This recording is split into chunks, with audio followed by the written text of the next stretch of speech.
Morning, everyone. Thanks for joining me here today. Yesterday, Dr. Brent Roussin, our Education Minister, Cliff Cullen, announced that kindergarten to grade 12 schools in Winnipeg and Brandon will be moving to remote learning effective this Wednesday until May 30th. I want Manitobans to know this decision was not made at all lightly, and that keeping our schools safe and open has always been our objective. For students, for staff, for families that are visiting, this has been at the forefront of the entire COVID pandemic response planning.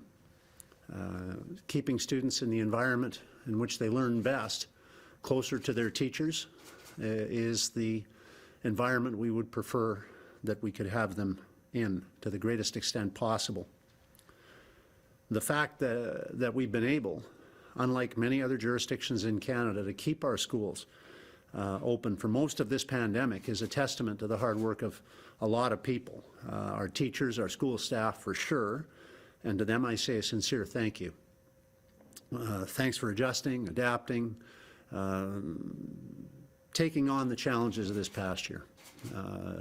In-school learning has been, I'm sure, even an additional challenge in this time of the pandemic, and then of course there's the remote learning challenges that have resulted in a lot of learning opportunities, I'm sure, for educators as well, but are a real challenge.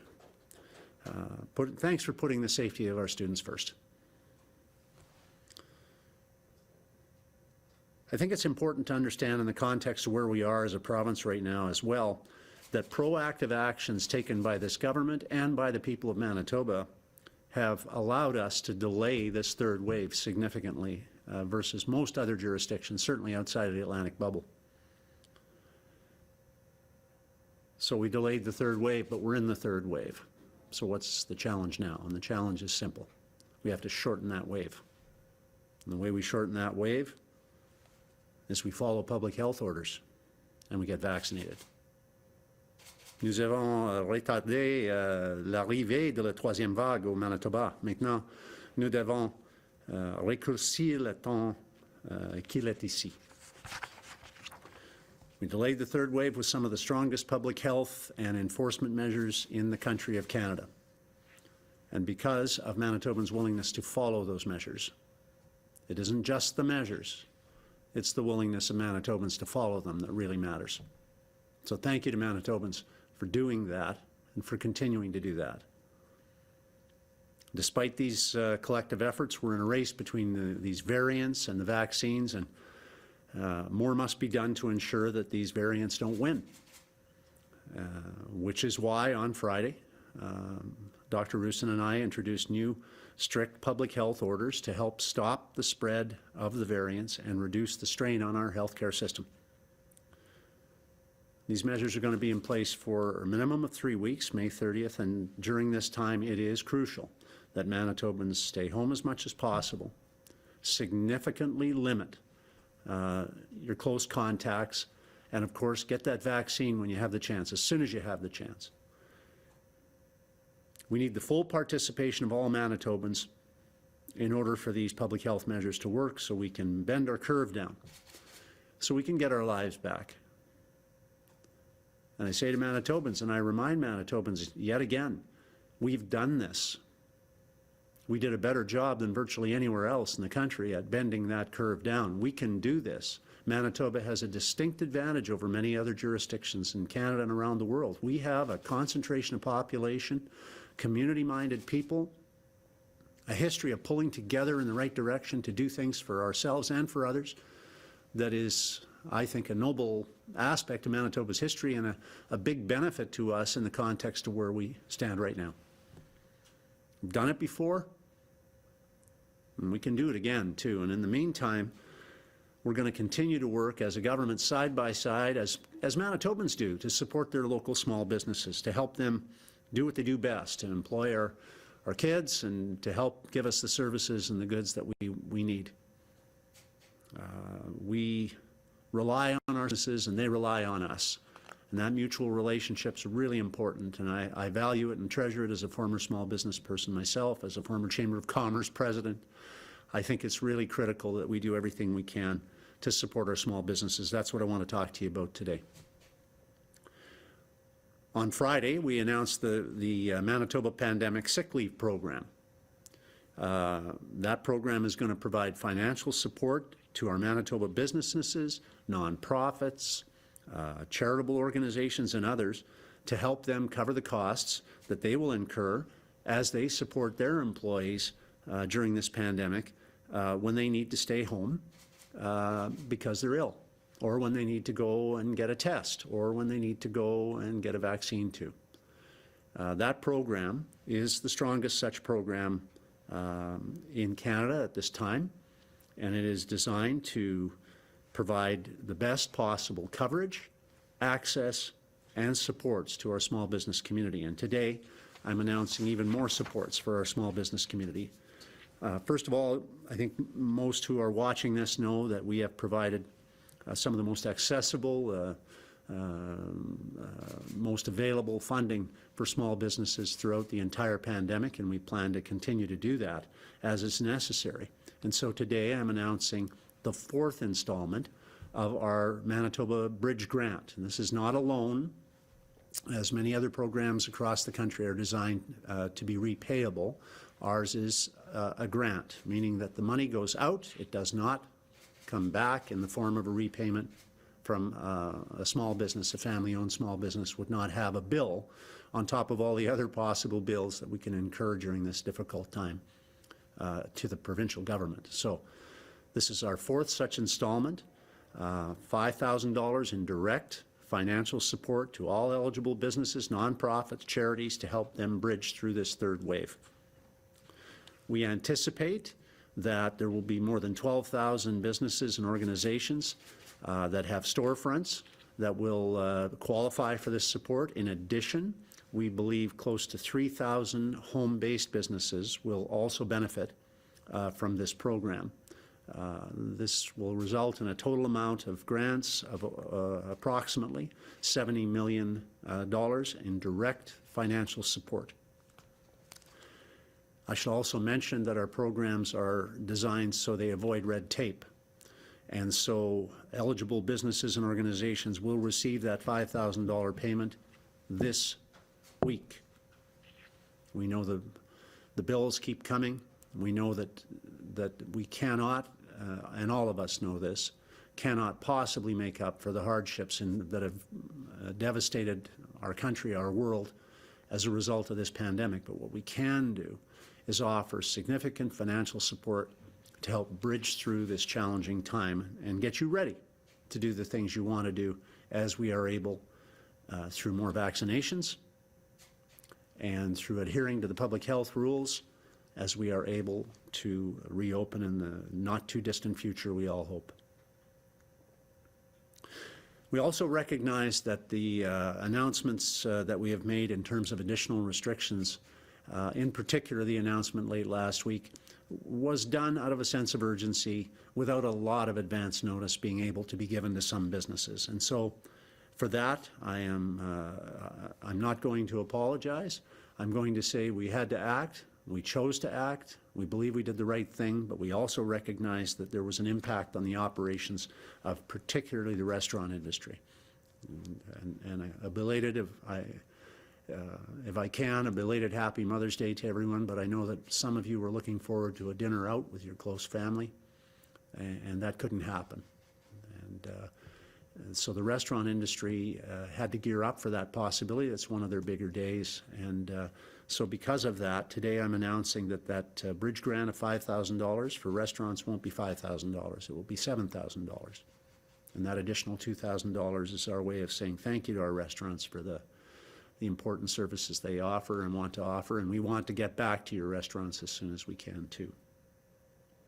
1,800 restaurants will benefit from that assistance, so that's another $3.6 million that will be going directly to our restaurants across the province. Additionally, we are announcing today, on top of our previous program for dine-in restaurant relief, which was a $7 million program, today I'm announcing an additional $2 million will be going into that program to bring it up to a total of $9 million. And this is to help our restaurants transition to a delivery model.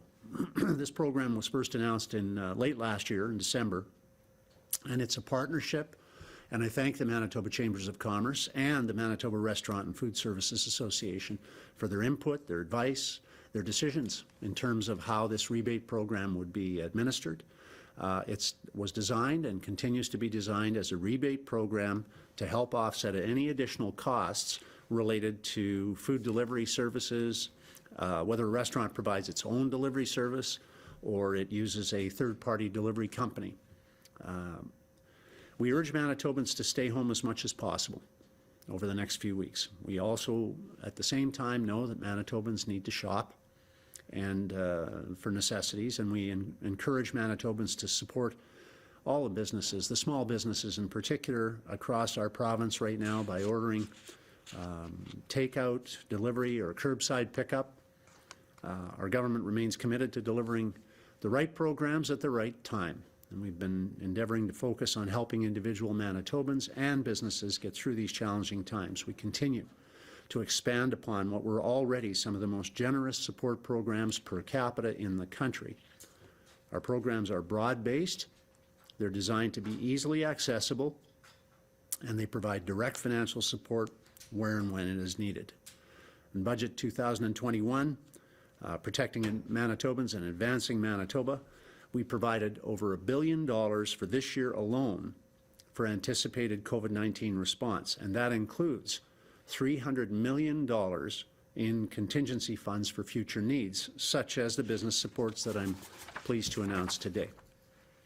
Your government's been there every step of the way. We're going to keep doing so. We will not rest until COVID's put to rest. Votre gouvernement a été présent à chaque étape. Nous continuerons de le faire. Nous ne nous reposerons pas tant que COVID ne sera pas vaincu. We have a few tough weeks ahead of us, but we're together in this. And as we unite around the challenges we must face together, we will succeed. Right now, we're in a race between variants and vaccines. You can do your part to help us win that race by getting your vaccine as soon as possible, and I encourage you to do that. The best vaccine is the first one available. There seems to have been some confusion about that last week. I want to clear that confusion up. The best vaccine is the first one available. Our vaccine team is working really, really hard to make those vaccines available to you, to expedite that process and make it as effective as possible for you. New sites are opening, new access points, pop-up clinics, rapid access teams, distribution mechanisms are being used that will make the process easier for you to access. The team is working very, very hard, and I say thank you to them, and I know Manitobans want to say thank you to this team as well. It's 2,000 people that are working very, very hard to get those vaccines out to you. You need to do your part by getting that vaccine into you. And so I encourage you to do that. To make an appointment, go to protectmb.ca. We all have a role to play. And your role may be just protecting yourself and your loved ones in your community. That's an important role. Please fulfill that role by getting a vaccine. Level of caution needs to remain high. Stick to the fundamentals. Keep playing defense. We'll get through this together. I welcome your questions. Thank you, Mr. Premier. A reminder to our reporters on the line, you will have one preliminary and one follow-up question. Up first this morning from CJOB, Skylar.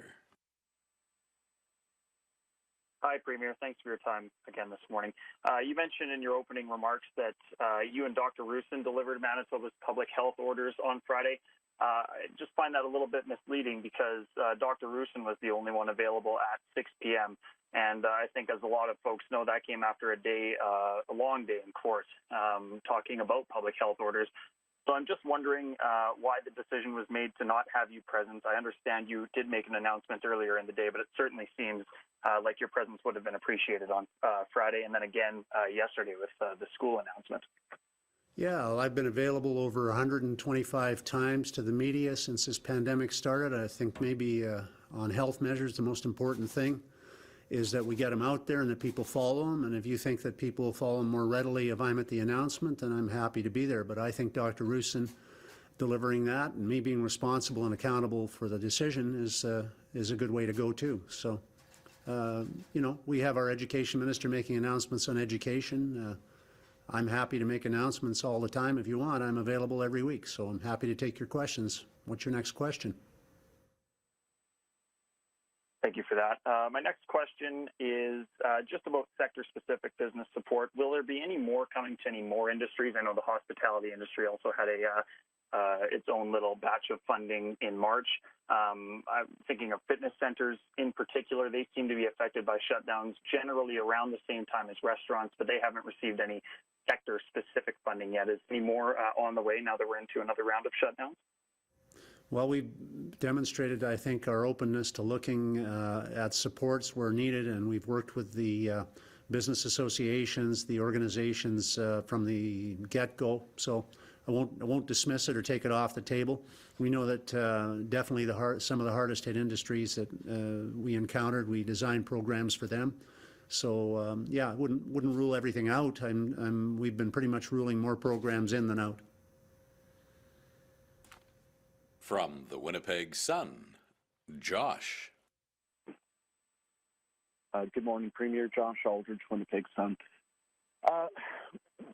Should we be expecting that we'll get any kind of a breakdown on cases in different sectors? For example, like restaurants will be shut down with the reduced capacities already in place. A lot of them were basically empty as it was. So I think a lot are frustrated by that. Should we expect any kind of breakdown on these types of cases or modeling for how these restrictions will impact cases going forward so that we can make better decisions and so that we can gauge where we are in terms of potentially getting out of this a little better? Yeah, I've heard the opposition calling for more modeling. I understand that the public health officials have released modeling on a fairly regular basis, but you can always call for more modeling, I suppose. The key point is, if we're going to get out of this, we have to get vaccinated, and we have to observe the public health rules and respect them. Every time somebody runs a criticism, whether it's the opposition political parties or a columnist about public health officials on public health orders, I think that works counter to a degree to people being likely to respect the rules and follow them. So I think it's counterproductive. I think it's time for everybody to get on Team Manitoba. That doesn't mean you can't ask questions. Of course you can. That's why I'm here, take them. But I do think it's really critical that we get vaccinated.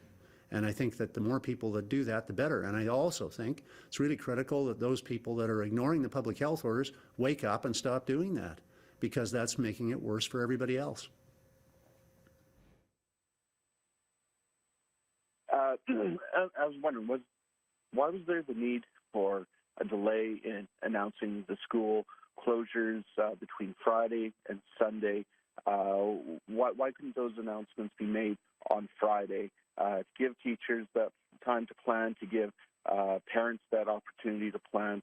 Why was there that need for an extra 36, 48 hours to actually make that decision? Should those decisions not have been already kind of set up in a plan or made previously? Why the delay in that announcement? Well, I think you're talking about a school closure doesn't occur till Wednesday, right? So I think as a teacher, you've given me 3 days to prepare. That's not bad. I think that our teaching profession understands the challenges very well. They faced up to them in the past. These decisions aren't made lightly. They're deliberated upon, and when deliberated upon and made, they're announced, and then time is given to act. And that's exactly how this decision was made, and exactly how it's going to be rolled out. It's a tough decision. Needed to be made. Right thing to do. Did it. Now, get a vaccine and abide by the public health rules. From CBC Manitoba, Bart. Morning, Mr. Premier. What form of help or support will be offered to people who, starting on Wednesday, won't be able to go to work because their kids are home? Yeah, there's a wide array of programs. I don't know of anyone that's designed specifically, whether provincially in any province or federally, to cover that, Bart.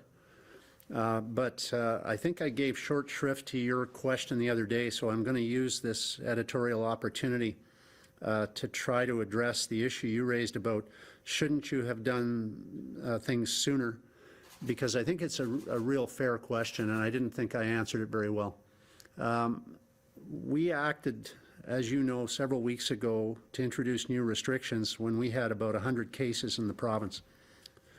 And our restrictions were already more limited than in most other provinces at that time. And we added to that, as you know, by reducing the household gathering numbers. I don't need to go through the restrictions, you know that. Then again, when we went to about 200 cases on April 26th, we added further restrictions, reducing our opening numbers, percentages, banned visitors to private households to much consternation, and, but we felt that was the right thing to do. It could be argued we should have closed everything down back when we had 100 cases, and I don't think that that would have been the right thing to do, because it ignores the reality that we have to have people follow the public health orders in order for them to work. It isn't just the orders themselves. Our restrictions have been significantly more than most other jurisdictions across the country. Saskatchewan has never reduced retail below 50%. BC's never reduced retail except to social distancing, and we have retail reductions that have gone from 50 to 33 to 25% and now 10. So on retail, on public gatherings, on household gatherings, our restrictions are and have been stronger, frankly, than anybody else. So I'm trying to answer the question the other day and do it justice, because I didn't think I did. I hope that that information is somewhat helpful. It is somewhat helpful, and thank you for that. But on that note, would you commit in the future, should cases ever rise again on an exponential basis, to lock down early and show the public via modeling, which does advanced modeling is not released, show the public what would happen if that doesn't happen? And the reason I say that, and forgive the long-winded preamble, is in the jurisdictions that have locked down early quickly, they have said, okay, this is what's going to happen potentially if we don't. So would you, moving forward then, commit to an earlier lockdown should we ever have a precipitous fourth wave? Yeah, and it's a good question, Bartley, and thank you for asking it. I've been a proponent of more information, not less, from the start of this pandemic, but I also want to offer support and encouragement to our public health officials when they feel there's a right time to release information or a wrong time. They communicate that, and I accept the responsibility for those decisions. To be fair, and I think this is important to remember, I'm not trying to be a cheerleader. I'm trying to tell Manitobans the facts here. The fact is, Manitobans have bent the curve. They have done this better than anybody outside, perhaps, of New Brunswick. New Brunswick didn't really bend their curve because it was never very high. I'm going to stick to the story here. Manitobans have bent the curve down better than anybody else. Year to date, outside of the maritime bubble, we have in Manitoba, at minimum, 10,000 fewer cases than any other province. Like Saskatchewan's the closest to us, and they have 10,000 more cases than we do. And let's be clear here, their restrictions aren't as strong as ours in most categories. So it's not just the restrictions, it is about people's willingness to follow those restrictions. And so I take your question as a very valid one, that the more we can convince people with honest data, whether predictive, or as I'm doing here, I'm giving you historical facts to make the case that we have acted. We have acted in advance of situations, not waiting for them to happen, as some have accused us of. I think that's helpful. So I think I support your questions. I support the idea of getting more information to people, not less. From the Canadian Press, Kelly. Hi, Kelly from the Canadian Press. Hi, Kelly. So some businesses and specific industries have called for more support from the Manitoba Bridge Grant. What lessons did you take away from the application of the grant during the second wave, and why not do more then for the businesses that fell through the gaps then, now that we're facing a third wave? Well, there's going to be, I don't know about the falling through the gaps assertion, Kelly. I think that there are federal programs designed to cover, for example, significant wage expenditures through the federal wage supports, overhead costs for rents, for lease costs, things like that, that we're trying not to duplicate those programs. We don't have the fiscal capacity. No province does. Even Ontario doesn't, to fill those gaps you're referring to entirely. What our programs are designed to do is to give base support, which clearly will help smaller businesses, perhaps more than larger ones, because their needs are greater in many cases. But our federal programs don't generally have that as their goal. So with our programs, we're trying to get funds. Now this is our fourth bridge grant. That's $20,000 in total. Not a loan, as many programs do take the form of a repayable loan, rather a grant, meaning no money coming back to the province. Also, we preceded that, as you may remember, and this is now many months ago, with a thing called the GAP program, which was an additional $6,000, also a grant, so $26,000 there. Plus, we had wage support programs. We will be very likely looking at those when it is appropriate to start expanding back in our economy, and youth support programs to the tune of tens and tens of millions of dollars to our small businesses to use to offset the costs of employing young people, to help drive down our unemployment rate for young people. We've also offered targeted industrial support in the key industries of hospitality and restaurant sectors, as well as outfitters and lodges and others. So these programs, taken as one, are compared against any other province, stand very, very well as a measure of the support this government wants to give to small businesses. And you spoke about this a bit when you were responding to Bart's questions, but while Manitobans were hearing that restrictions were being tightened and schools being closed over the weekend, our neighbors just to the west in Saskatchewan were hearing about the first steps of their reopening plan. So what can you tell Manitobans about why this situation is so starkly different? Well, it's not starkly different. It's just they got the pandemic a lot sooner than us, so they got the third wave, and they got 10,000, 12,000 more cases than we did, and we are now in the heat of the third wave when everybody else got it earlier. We're still in the middle of that third wave, and I don't think anybody should stop playing defense. What I liked about Saskatchewan's proposition or their proposal was forward-looking. I like that, and we have a project that's been underway for some time that we're going to be releasing to the public to put some hope in the window too. That being said, we have to remember that our number one challenge right now is to play defense in the middle of this third wave.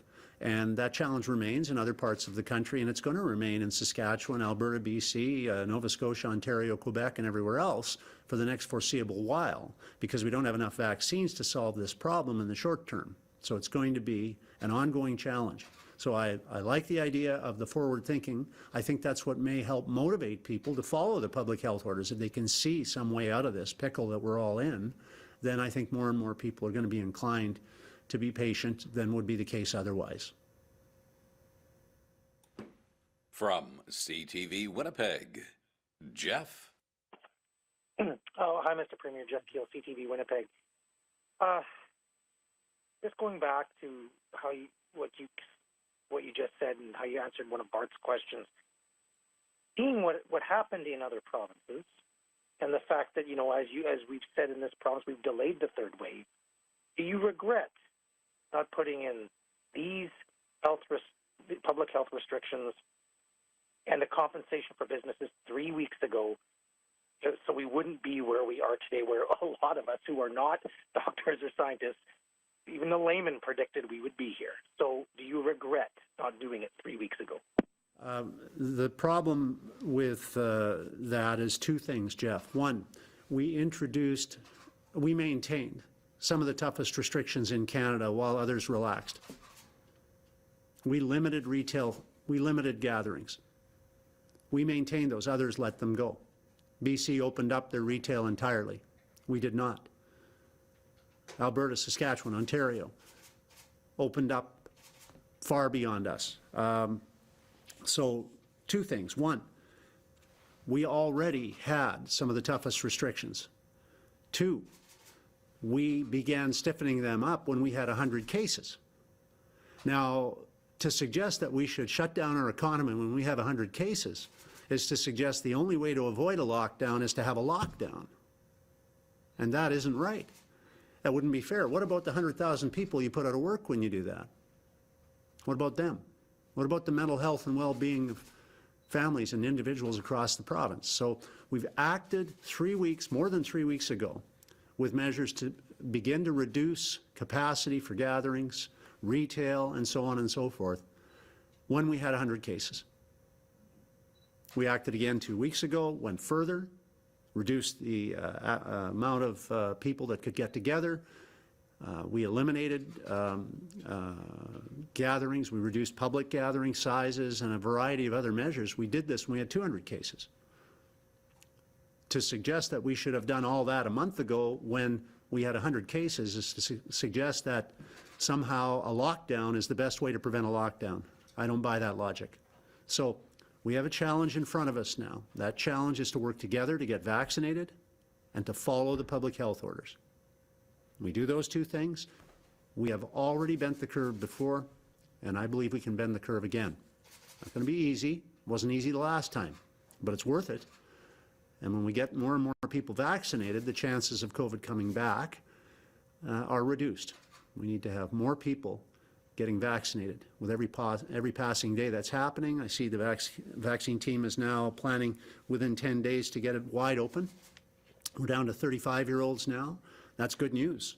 But we need people to step up and get their vaccines as soon as possible, obviously. The sooner that we do that, the sooner we can get our lives back. Just comparing to the second wave, I went back and checked this before the news conference today. It was almost 3 months, I believe, until we could actually start laxing restrictions. Right now, these orders are in place for 3 weeks. That includes schools. I mean, what are the odds any of this could be laxed by June, because our case numbers are so high and growing? Should parents just prepare for the worst case scenario that, kids aren't going back to school this year, and a lot of businesses, might not open for the foreseeable future beyond 3 weeks? Because if, looking back at the second wave, it took a long time to come out of that. Yes, we bent the curve, but it took a long time. It's a different time, though, Jeff, and we're different people. And we didn't have vaccines in the second wave, not to any degree. We've got more than 565,000 as of May 9th vaccinated right now. The future's in our hands. Look, Manitobans can pull together. We've done it before. We bent that wave before, and that was without a lot of vaccinations being done. Now the awareness is higher. The vaccination numbers are going up. We've got more than 44% of Manitobans 18 plus, more than 90% of our age 70 plus. Our death rates have gone down markedly. As I said, we've done more as a province than any other province outside of the Atlantic bubble to keep COVID down. So we suppressed it, but it's here now. And now that it's here, we have to follow the public health orders. We should have been doing that all along. Some people forgot that. They got to remember it now. That's why we increased the enforcement, the fines, took those measures again, stepped those measures up actually on 2 different occasions in the last month to frankly provide a deterrent to folks who would risk the health and well-being of not only the economy of our province or risk our healthcare system, but risk their own health and well-being and that of their friends and family. So these measures have been taken clearly with a view to trying to shorten the period that we're going to have to endure this third wave. We're not powerless in this. If the rate at which Manitobans gets vaccinated has an impact on the ability of our province to reopen, and the willingness of our public health officials to say, go ahead, you can start to get your lives back. So we're not powerless in this. Follow the health orders, get vaccinated, we can shorten this third wave. That's the goal. From CityNews, Mike. Yeah, good morning, Premier. Mike Albanese from City News. My question's already been answered, so I'll switch gears a little here. Is there any preliminary enforcement numbers that we can know of as of Sunday morning to now? Tomorrow should have those for you, Mike. Sorry, I don't have anything to tell you. As you know, we stepped up enforcement. I would hope to see that I would hope that everybody abided by the public health rules and there are no tickets, but that we'll tell you tomorrow. We'll see what the results are tomorrow. Thanks, that's understandable. Speaking on enforcement, though, when you said that you could revoke licenses or garnish wages, how easily can that province do that? Is that something that people can actually expect does happen in the near future? Yeah, those powers exist already. They're there for your unpaid tickets, fines at various levels. Those are not new rules. They're just, what I'm attempting to do is let Manitobans know we're serious about enforcement because although there have been some reports to the contrary, we are. So I can only tell you that, I would hope that we can deter people from making the wrong decisions in respect of gathering maskless and doing the kinds of things that don't help to battle COVID. Let's all get on Team Manitoba now. And Team Manitoba needs to help each other get their lives back. From CHVN, Taylor. Hi, good morning. In yesterday's press conference today in communication with the province and your response to Bart's first question, it sounds like there aren't any provincial plans for finance support for parents or caregivers who will have to take time off work to stay at home with their kids. If school-age children are discouraged from attending childcare when their school is remote learning, what should working parents or caregivers do? Well, I was referring to the provincial program. There's a specific federal caregiver program, if that's what you're referring to, that is available for application that people can use. So I wouldn't want it to be misunderstood. The caregiver program is there if you need to do the things you just outlined. And, of course, not all parents will be able to stay home. How is the province addressing a lack of accessible childcare during these closures? Well, actually, we've got available spaces. We've been proactive in this. We've created literally hundreds and hundreds of additional spaces. So the space issue is one that we think we can address. The issues of safety, and again, thanks to our care workers as well and the child care centers, they're, I think, doing a bang-up job, and we need them to do that. In particular, we've accommodated the need in the schools as well for those who are in, frontline caregiving positions that need child care to be able to have their children continue to attend school as well, as the Minister announced yesterday. So we're thinking of those folks, and we need to get through this together, and they're a key part of helping us do that. From the Winnipeg Free Press, Timor. Good morning, Premier Pallister. This is Timor Durrani with the Winnipeg Free Press. Thank you for taking the time today. Premier, Manitobans did not get a clear answer on this yesterday or Friday. And while you mentioned you won't apologize for this today, these restrictions are a flip-flop from your previous line only a week ago about least restrictive measures for businesses, storefronts, and even schools, because your government had told Manitoba that something like this would not happen since COVID-19 cases were not coming from those places. So what changed so quickly within a span of days that caused this surge? Have people suddenly stopped listening to these restrictions? And why are you not apologetic for the people you promised would not get these restrictions until contact tracing or modeling data showed it was needed, which your government has yet to show them or us? Well, you touched on a number of topics there. I can only say I'm not apologetic for making difficult decisions. I'll continue to do that. Thank you, Premier. My second question is, you mentioned just now the workers out of work when restrictions are announced. What exactly is your government doing to provide them with support? Employers are hesitant to lay off workers again, so many of them have been reduced to part-time hours with these new restrictions. Are the federal grants the only place they can turn to right now, which do not offer much support either? We continue to offer the most generous program supports of any provincial government. We just announced our sick leave program, which is the strongest in the country, and we continue to offer supports where needed whenever possible. From Global News, Joe. Good morning, Mr. Premier. On the restaurants, one argument I've heard for restaurants is that they've been either closed or following strict rules when spikes occurred in the province, meaning they feel they can't be responsible for the rising cases. And most recently, for indoor dining at least, they were only serving people from the same household. So I guess why completely shut down restaurants again? Yeah. Well, I get this, Joe.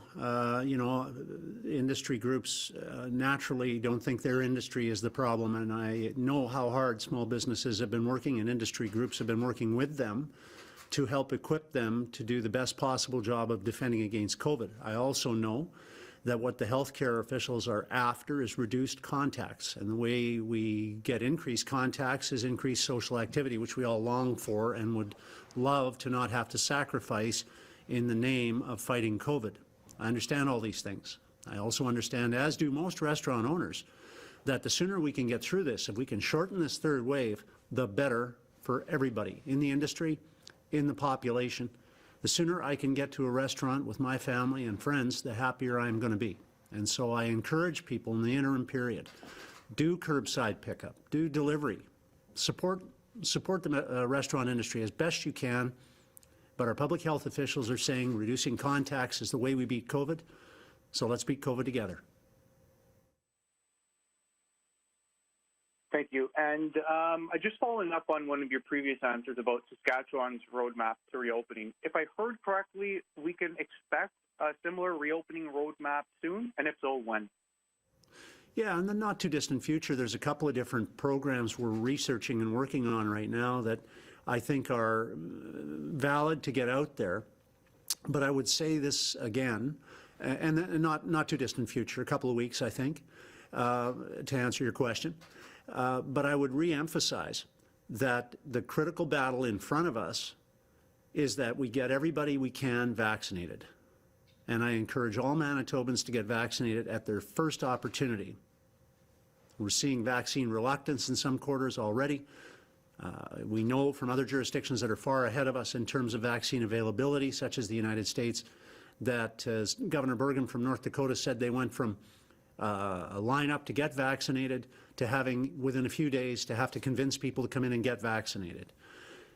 If we can avoid that long, drawn-out tail or trail of folks wanting to come in gradually over a long period of time to get vaccinated, that's a good thing to avoid, because we need, as Dr. Tam has said, to get herd immunity. She's referencing, I think, 75% minimum, more like 80% on first vax, significant numbers of second vaccination to get us to a position of greater safety. The sooner we can get to that, clearly the better, not just for restaurants and movie theaters, but for all of us. Our final reporter this morning, Mr. Premier, from the Brandon Sun, Drew. Thank you. Mr. Premier, this is the fourth extension of the Manitoba Bridge Grant Program, and the basic level is still $5,000 as it was back in November. So why not boost that as businesses keep having to shut down and the financial harm from the shutdowns grow? Well, you can make the converse argument. It should have been higher earlier when we weren't used to it, you know, when we were adapting and we were in a brand new challenging phase, Drew. It's $26,000 of unencumbered grant money to every business in Manitoba that's chosen to apply. I can only tell you that no other province is doing to this degree, with this degree of simplicity and accessibility, the kind of supports we're doing here in Manitoba. And I say again, it's not going to make up for the hardship. I know everybody would rather we didn't have a COVID pandemic, but we have one, and we have to make the necessary decisions as best we can to try to help each other through it.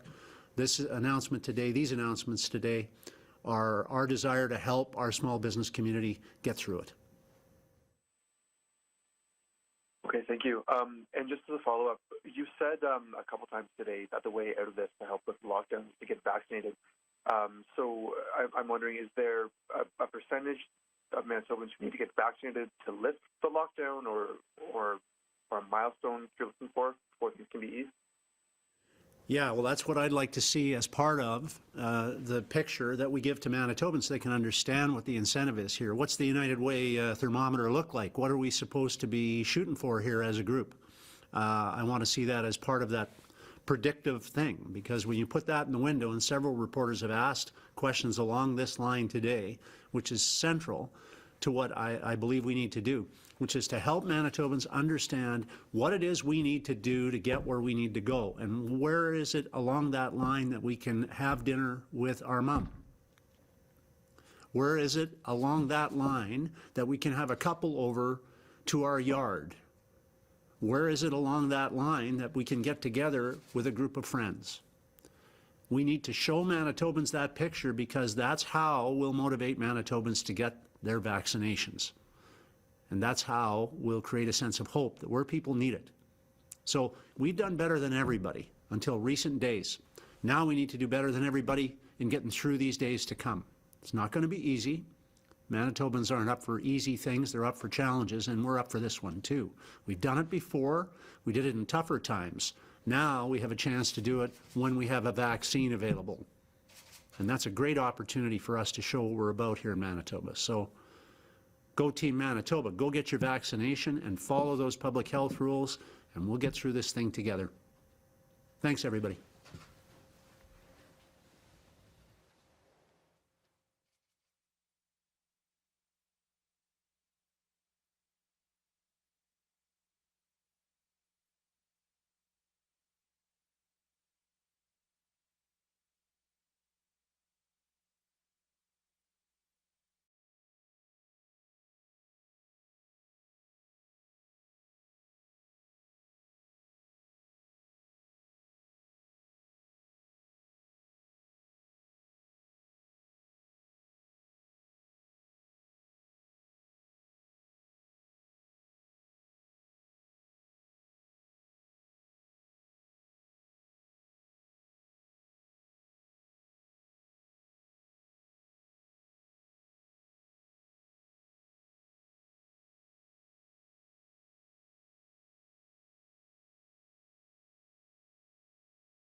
with Dr. Rusin when we all know that that was not the case. And for me, that's just par for the course of what we've been seeing from the First Minister. Cut you off. Got the audio. Yeah. Sorry about that. Tech issue. It's all good. All right. I'm gonna do a mic check here. Yeah, if you give me a quick 5 count. 1, 2, 3, 4, 5.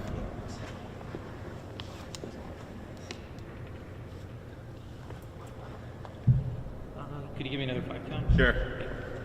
Wob, I'm here to respond to the Premier's press conference this morning. Sorry about that. Let's restart this guy one more time. Yeah.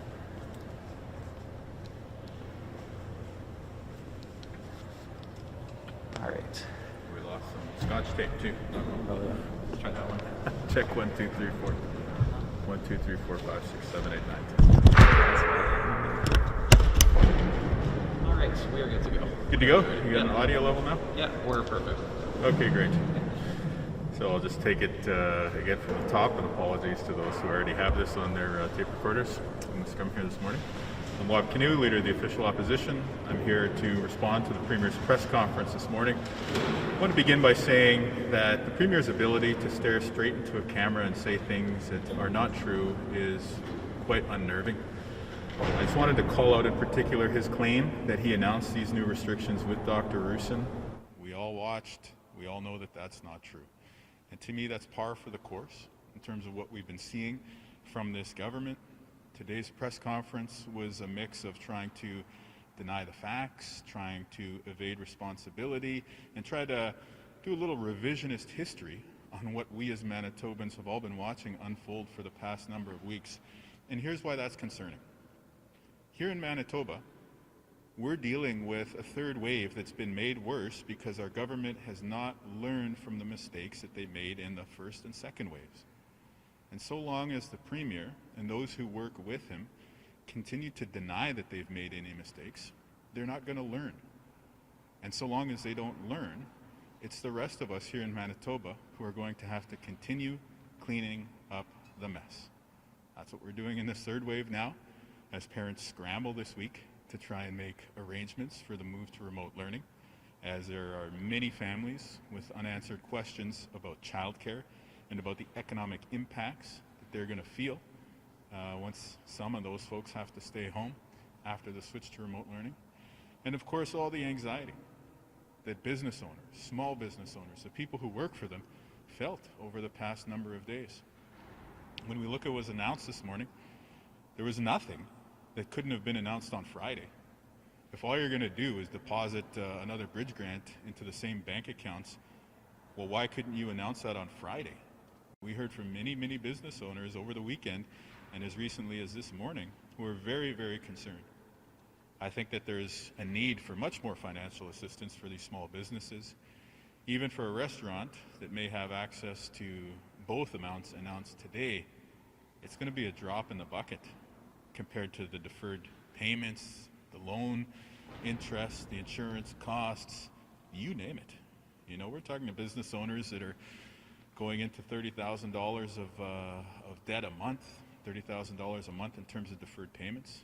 So again, what the government's announcing today isn't even going to scratch 25% of that amount. So again, we need to see more. We need to see more in the way of direct small business supports, financial assistance for those folks. I think the province also needs to be looking at financial assistance for families who are going to have to stay home as of Wednesday because of the move to remote learning. We know that childcare is not something that can be scrambled in just a couple days' time for too many families. With the 19,000 spot wait list, we know that that's a big challenge here in the province. So the province really does need to do more, and certainly getting that information out to Manitobans as quickly as possible would definitely help. So I want to begin with those comments, and happy to jump in to other topics or explore those more, if you like. What do you make about his insistence at first that the modeling, the call for more modeling on numbers was originally just something from the opposition, but then later conceding that more information would actually be beneficial to people to see where the goalposts are. What do you make of this kind of flip-flop on that? Well, I think the flip-flop that the Premier made on not releasing modeling and transmission data, it just reflects the fact that his position makes no sense, right? You or I or anyone in Manitoba at this moment do not have a clear picture of what's going on with transmission, nor do we have a clear picture of what is expected in the days to come, both in terms of new case counts or, you know, very other important indicators. We need to have access to that information. It helps to increase the public's trust in the restrictions. It helps us to understand what's being asked of us. And at the end of the day, it's just a question of accountability and transparency. If you're a taxpayer, you're the one who's paying for this information to be created. Why don't you have access to it? It seems to be a pretty fundamental principle of good governance that when the people would benefit from having information, that it is shared with them. And instead of getting information shared, the only thing the Premier is sharing are excuses.